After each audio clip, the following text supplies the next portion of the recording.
Hello and welcome along to the second review of Doctor Who Flux. Obviously, um, I did a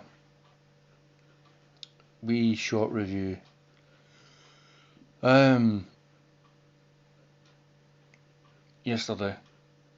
I've had a couple of weeks to think about it, and obviously I'm posting this before Christmas, quite a wee while before Christmas. Um, so Doctor Who Flux, it was quite good.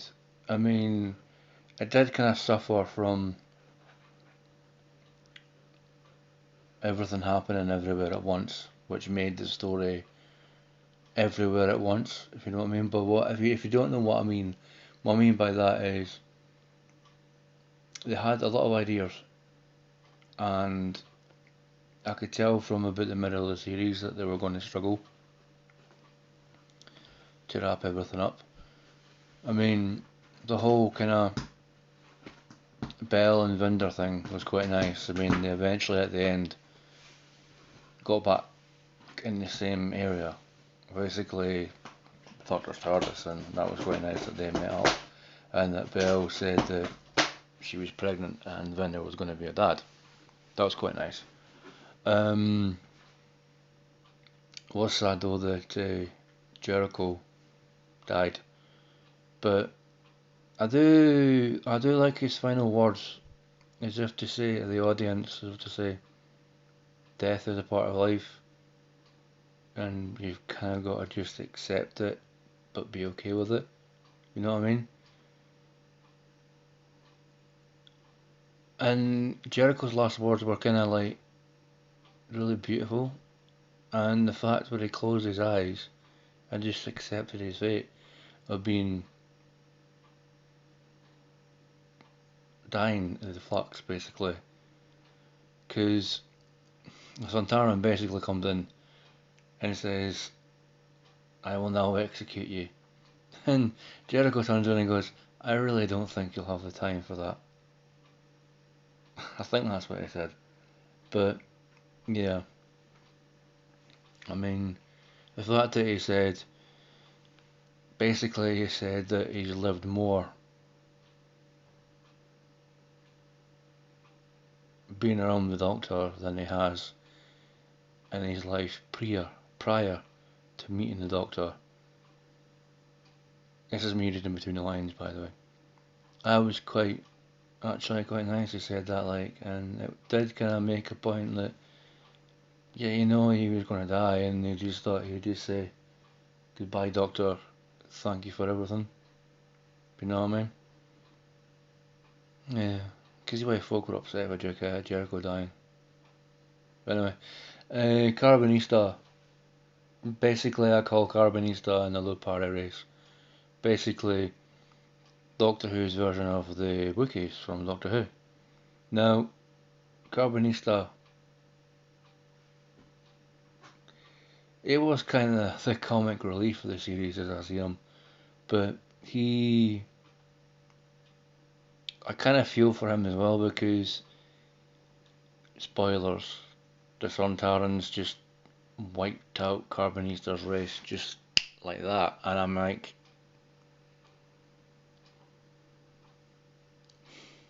I never really had an opinion of the Sontarans before the series, but now I do. The Sontarans are, pardon my French, the Sontarans are just pure fucking dickheads because that didn't sit right with me. The way how the Sontarans just basically chose out of their own malicious nature just to wipe out Carbonista's whole race. I get why they did it because they want to fight Carbonista, but anything in media now that has an animal dying really gets to me. You know what I mean? Because it's like there wasn't really that much of a point to put that in to the finale, Chris Chibnall, because That's upset me quite a lot, thinking that Carbonista now doesn't have any more of his species left. Yeah, he's got Bell and Vinder. Aye, that's fine. And in the future, maybe the Doctor. But really, Chris Chibnall, you had to put something that deplorable in the finale. Poor Carbonista. Carbonista, sorry. Poor dog. Poor dog. You know what I mean? Well, he's a dog alien thing. But, you know what I mean? Really, Chris Chibnall? Having a form of an animal that's in space being killed off just to make a point. Really. Wait a minute, let me calm down. Right now, these guys, Swarm and Azure. I did find that Azure was kind of, how can I put it? She was always playing second fiddle to her brother, Swarm. Now, Swarm, he was a really good bad guy, but I'm afraid to say the Ravagers is what they're called, Azure and Swarm. They were, from me being a writer myself of my own fan series, they were kind of lukewarm. They came in really hot and really fresh. That there were these bad guys that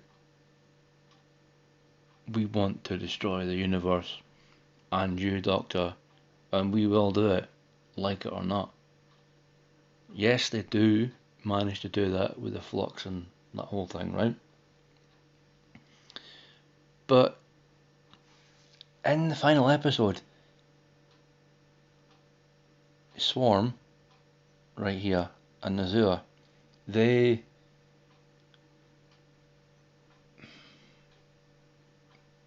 meet their boss, the physical manifestation of time. So basically, time is a being that I'm trying to explain it the best I can here.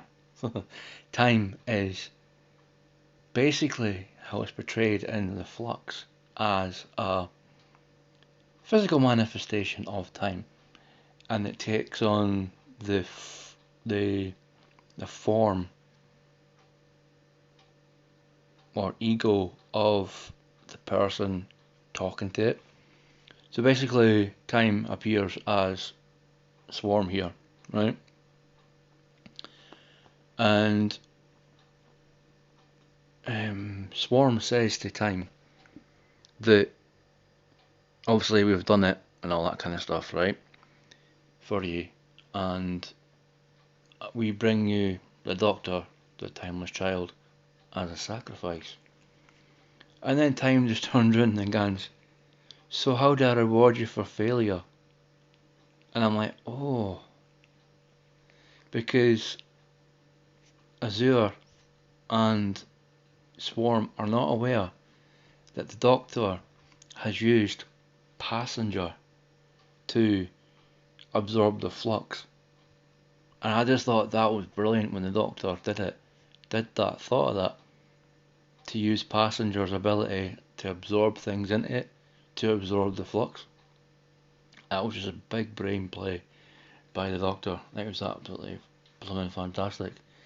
But then immediately after that, Swarm and Azure, right?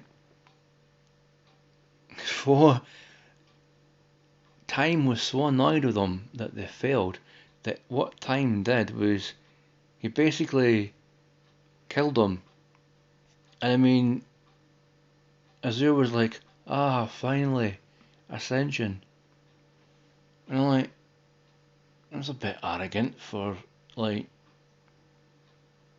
some villains that came into the story that were brilliant and fresh when they first came in, to have a mediocre ending like that. And then obviously Azure drops the fob watch with the Doctor's memories in it. Right? And time decides to manifest itself as the Doctor, but with a black coat. And time delivers the bit. Bear with a minute.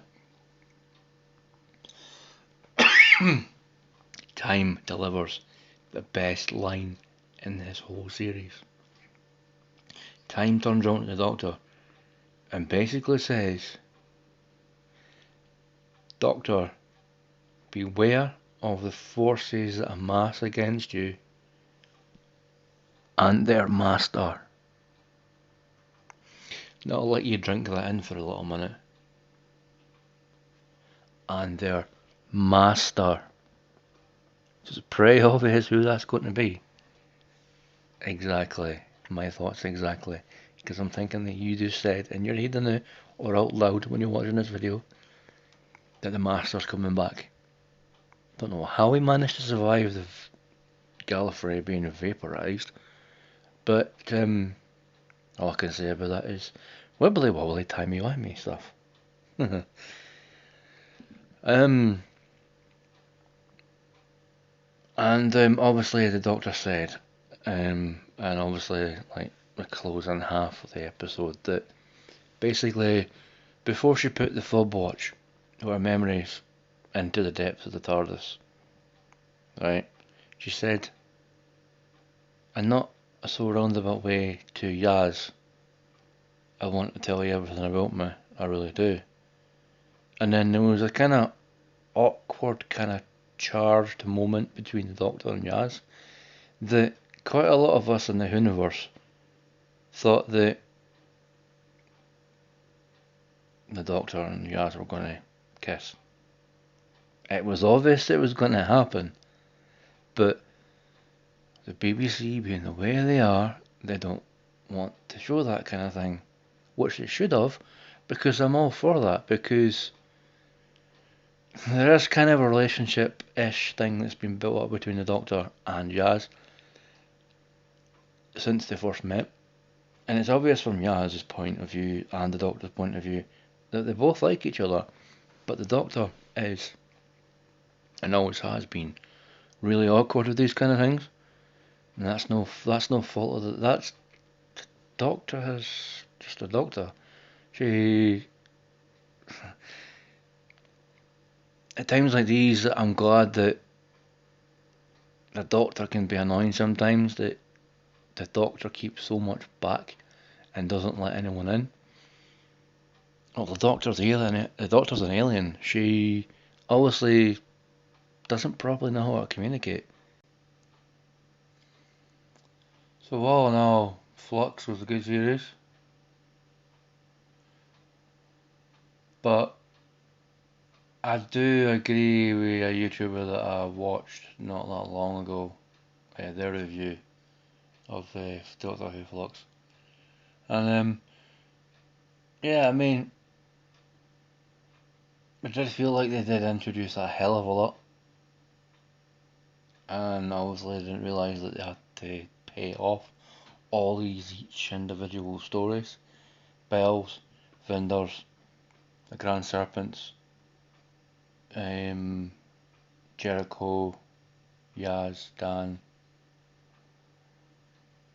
Carbonista, Claire. So that's 8 stories, right? That because there was 8 stories being told in this series of 6 episodes, some of it did feel rushed. Yes, I agree with that. But yeah, they did the best they could. I mean,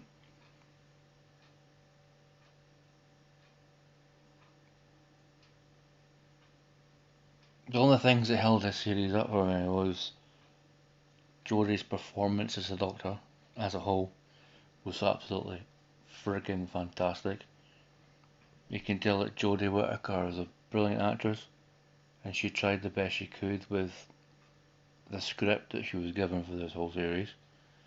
Swarm and Azure, they were brilliant bad guys.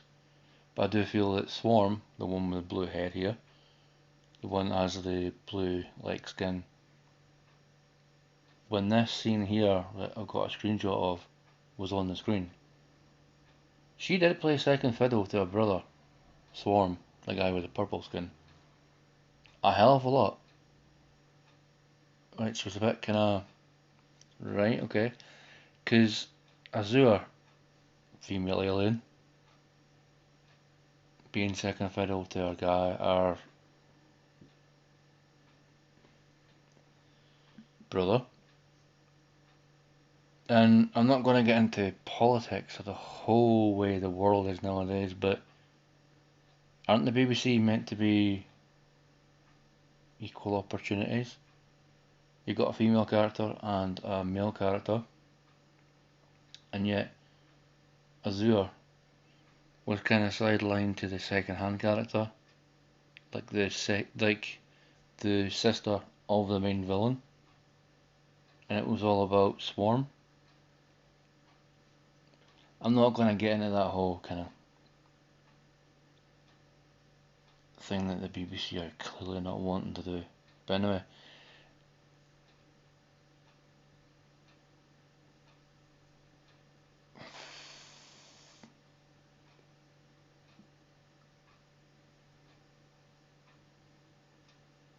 I hope to God that when Russell T Davies comes in, that if he's going to follow everything that's been set up here in Flux, we know that RTD, Russell T Davies, is going to do a better job of it, because generally Russell T Davies is a better writer than Chris Chibnall. Sorry, but that's my own personal opinion. Exactly, bless you. Eh? I don't think there's really much to say now after I've done the bullgum review here. Because I had the original stuff that I was saying in the first take of this. But my phone decided to lock itself, go into sleep mode. So all the other stuff I had to say is now completely lost.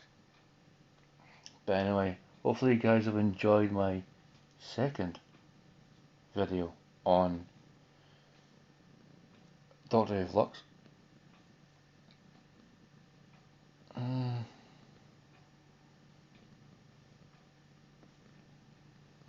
Still a lot that's left up in the air.